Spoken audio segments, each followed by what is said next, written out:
والفجر وليال عشر والشفع والوتر والليل إذا يسر هل في ذلك قسم لذي حجر ألم تر كيف فعل ربك بعاد إرم ذات العماد التي لم يخلق مثلها في البلاد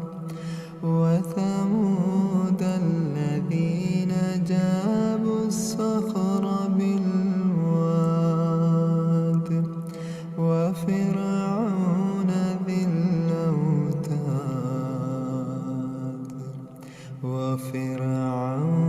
ذي الأوتاد الذين طغوا في البلاد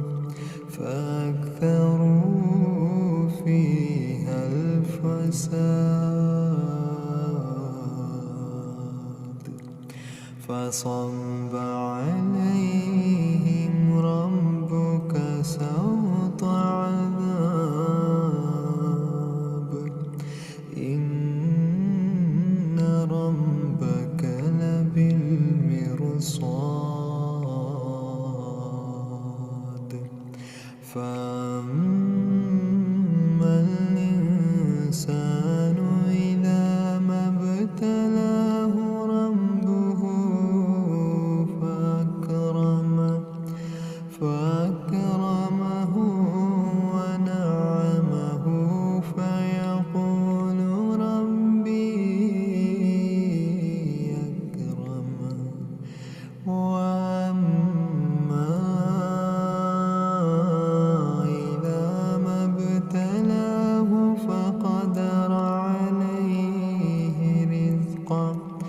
فيقول ربي أهانن كلا بل لا تكرمون اليتيم كلا بل لا تكرمون اليتيم ولا تحاضون على طعام المسكين وتأكلون التراث أكلا لما وتحبون المال حبا جما وتحبون المال حبا جما كلا إذا دكت الأرض دكا دكا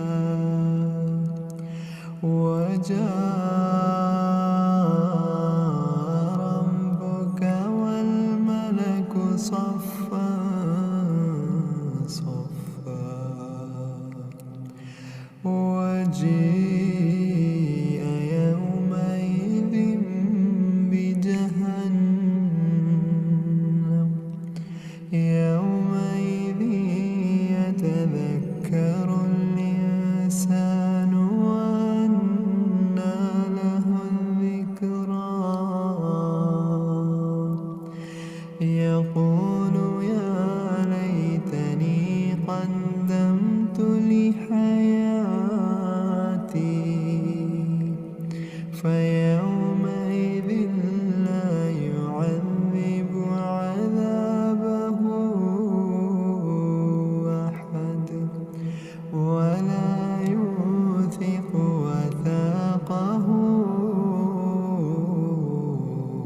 أحد يا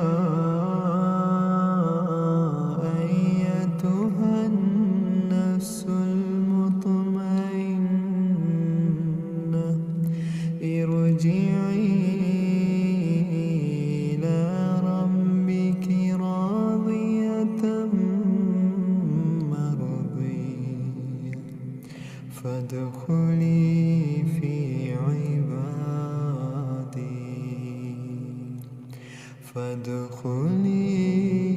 في عبادي